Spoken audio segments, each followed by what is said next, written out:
Hola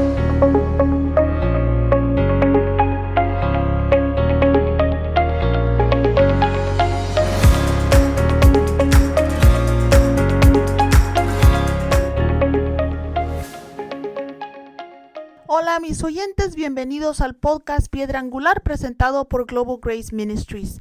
Mi nombre es Francis Hueso, soy la presentadora del podcast. ¡Feliz Semana de Resurrección! Sé que estamos en medio de una serie, pero decidí interrumpirla solo por una semana para compartir con ustedes hoy sobre la resurrección de Cristo. He titulado este episodio El poder de la resurrección.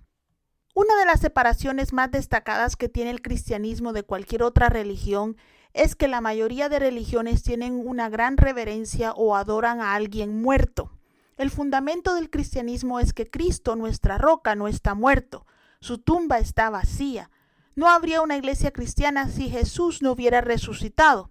Todos lo sabemos, pero a veces necesitamos tomarnos el tiempo para analizar realmente lo que Jesús logró con su resurrección. Así que hoy nos tomaremos un tiempo para hacerlo.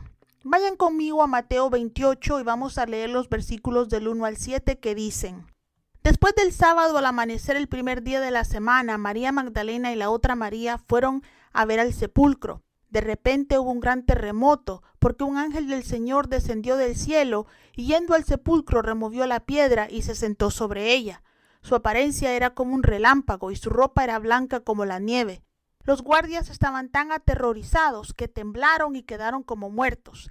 El ángel dijo a las mujeres: no teman, sé que buscan a Jesús, el que fue crucificado. Él no está aquí, ha resucitado tal como lo había dicho. Venid ver el lugar donde el Señor estaba. Id prestos y decid a sus discípulos: ha resucitado de entre los muertos, y aquí va delante de ustedes a Galilea, ahí lo verán. La resurrección de Jesucristo fue uno de los acontecimientos más significativos de la historia. Con ello, Jesús cumplió una parte vital del plan de Dios. Vemos la primera profecía de la resurrección de Jesús en Génesis 3:15. Esta profecía nos dice que el diablo o Satanás parecería tener éxito en atacar a Jesús porque le iba a herir el calcañal. Sin embargo, Jesús iba a triunfar sobre la serpiente porque completamente le removería su poder, le iba a herir en la cabeza. El cumplimiento de esta profecía ocurrió cuando Satanás influyó en Judas, uno de los discípulos, para que traicionara a Jesús, y también influyó en los líderes religiosos para que crucificaran a Cristo. Hasta cierto punto Satanás parecía haber logrado ejecutar a Jesús. Digo hasta cierto punto porque nadie puede matar al Hijo de Dios. La Biblia dice que Él dio su vida. Jesús cumplió con uno de los propósitos de venir a la tierra como ser humano al hacer eso. La muerte de Jesús era necesaria. Hebreos 2:14 nos dice: para destruir mediante la muerte al que tenía el imperio de la muerte, es decir, el diablo. Muchas profecías del Antiguo Testamento hablan de la resurrección de Cristo. Por falta de tiempo no las vamos a leer aquí. Pero también Jesús habló de su resurrección en Juan 2. Él habló de su muerte en este caso y de su resurrección usando la destrucción del templo judío como ejemplo. Aunque Jesús hablaba de su resurrección con sus discípulos, ellos no entendían completamente el tema de la resurrección. Marcos 8:31 al 33 nos dice: luego comenzó a enseñarles: el Hijo del Hombre tiene que sufrir muchas cosas y ser rechazado por los líderes religiosos, por los jefes de los sacerdotes y por los maestros de la ley. Es necesario que lo maten y que a los 3 días resucite. Habló de esto con toda claridad. Pedro lo llevó aparte y comenzó a reprenderlo, pero Jesús se dio la vuelta, miró a sus discípulos y reprendió a Pedro. Aléjate de mí, Satanás, le dijo, tú no piensas en las cosas de Dios, sino en la de los hombres. También Jesús dijo: yo soy la resurrección y la vida. Se lo dijo a Marta, la hermana de Lázaro, antes de resucitar a Lázaro. Le dijo: tu hermano resucitará. Yo soy la resurrección y la vida. El que cree en mí, aunque muera, vivirá. Esto está en el capítulo 11 del libro de Juan. Una cosa que me parece sorprendente es ver cómo Dios usa el sello y la custodia de la tumba para validar la resurrección de Jesús. Todo lo que Jesús predijo se cumplió. Él fue arrestado, entregado a las autoridades, abusado, humillado y finalmente crucificado. En la mayoría de los casos, ese habría sido el final de un movimiento de un líder y la vida continuaría como si nada hubiera sucedido. Sin embargo, los líderes religiosos entendían que había una cosa más que ellos tenían que hacer antes de que todo desapareciera. Jesús había dicho que resucitaría. Si sus discípulos podían convencer a la gente de que Jesús había resucitado de entre los muertos, nadie los podía detener. Mateo 27:66 dice: fueron pues y aseguraron el sepulcro, sellando la piedra y poniendo la guardia. Los líderes religiosos querían asegurarse de que nadie pudiera robarse el cuerpo de Cristo y afirmar que Él había resucitado, pero Dios usó sus esfuerzos para confirmar la resurrección. Si las autoridades romanas hubieran aceptado la responsabilidad de custodiar la tumba, la gente habría sospechado de lo que sucedió. Después de todo, los romanos eran famosos por aceptar sobornos, y algunos habrían afirmado que los discípulos habían sobornado a los guardias romanos para que les permitieran sacar el cuerpo de Jesús de la tumba. Pero dado que los propios líderes religiosos fueron los que sellaron la tumba y los que colocaron la guardia, cuando Cristo salió de la tumba, nadie podía afirmar legítimamente que los discípulos habían robado el cuerpo. Ahora, ¿qué impacto tiene la resurrección de Jesús en la iglesia?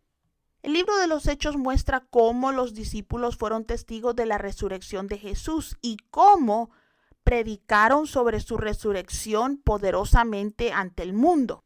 En Hechos podemos leer: y los apóstoles dieron testimonio con gran poder de la resurrección del Señor Jesús, y gran gracia estaba sobre todos ellos. Esto está en Hechos 4:33. La resurrección de Jesús también estuvo en el centro de las enseñanzas del apóstol Pablo.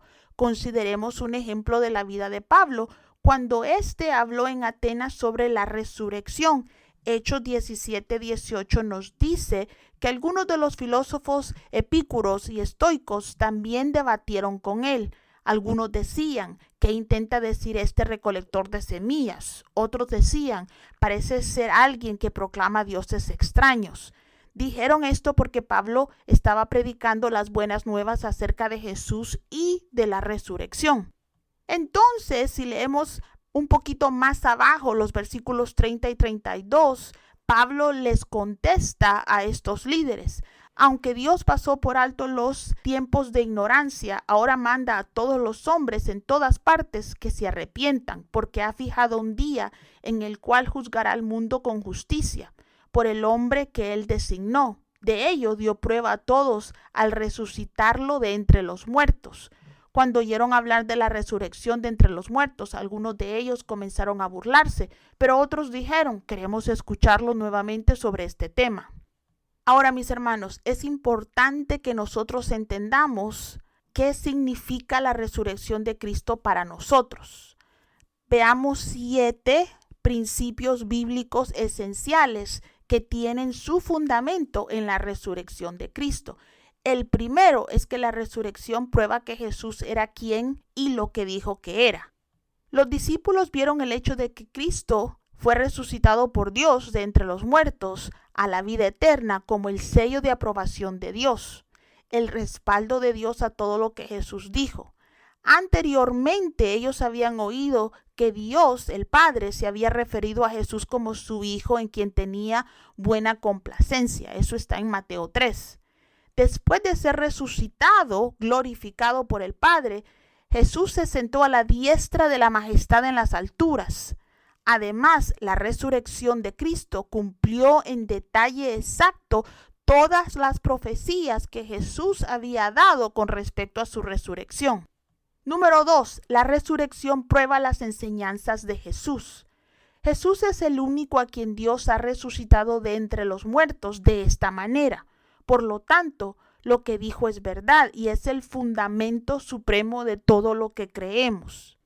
Al tocar este principio vital, Pablo escribió que la iglesia, edificada sobre el fundamento de los apóstoles y profetas, siendo la principal piedra de ángulo Jesucristo mismo, en quien todo edificio bien coordinado va creciendo para ser un templo santo en el Señor. Como la piedra angular era la parte esencial de un edificio, las instrucciones de Jesús tienen que ser el fundamento de todo lo que nosotros creemos. Esto está en 1 Corintios 3:11. Todo lo que creemos debe estar en plena armonía con las palabras de Jesús.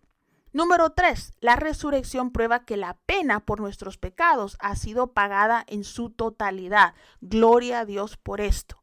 El hecho de que Dios resucitó a Jesús de entre los muertos muestra que Dios aceptó su sacrificio y que fue completamente adecuado para pagar la pena del pecado por todos. Hebreos 1:3 señala que cuando Él, hablando de Cristo, por sí mismo limpió nuestros pecados, se sentó a la diestra del Padre, la posición de honor desde la cual Él intercede por nosotros. Número 4. La resurrección garantiza que Dios puede resucitarnos a nosotros de entre los muertos. En el Nuevo Testamento a menudo se hace referencia a Jesús como resucitado de entre los muertos. La frase griega suele decir de entre los otros muertos. ¿Cuál es la diferencia? El hecho de que Él resucitó de entre los muertos significa que aunque Él resucitó, los otros muertos permanecieron muertos. Algunos comentarios han reconocido que dado que las Escrituras prometen que los muertos resucitarán, la resurrección única de entre los muertos de Jesús prueba que hay más de una resurrección. La resurrección convierte a Jesús en la cabeza actual, viva y activa de la iglesia. Jesucristo no es simplemente otro ser humano que vivió y murió hace mucho tiempo.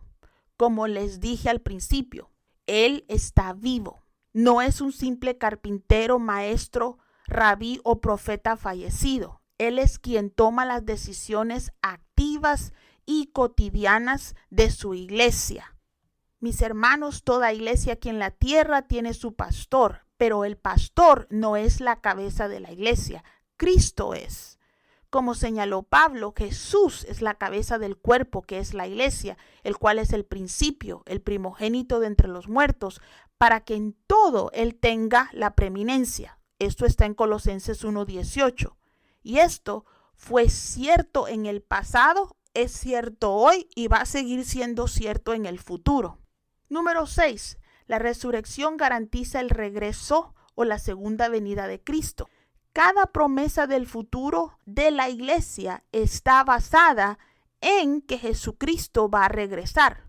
Pero si Él no hubiera resucitado de entre los muertos, todas las promesas de su gobierno en su reino no tendrían sentido. Cristo prometió que regresaría y dijo que quería que sus seguidores estuvieran con Él.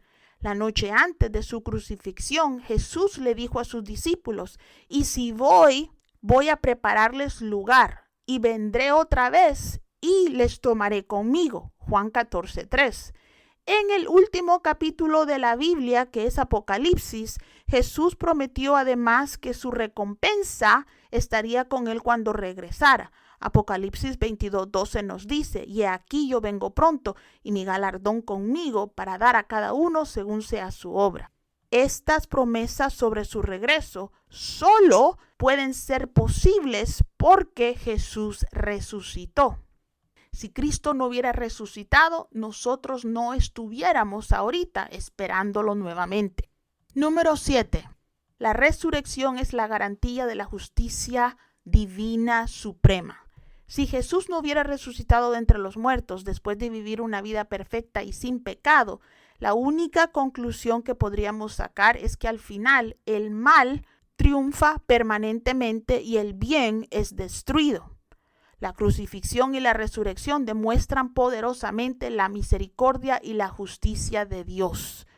El mal completamente va a ser destruido y el bien triunfó sobre él gracias a la resurrección de Cristo. Recordemos siempre la increíble importancia de la resurrección, mis hermanos. Cristo es el ancla de nuestra fe. Este domingo de resurrección, cuando vayan a la iglesia, por favor, celebren con todos sus corazones. Nuestro Redentor vive. Para obtener información sobre nuestro ministerio, visiten globalgraceministries.com. Gracias y Dios me los bendiga.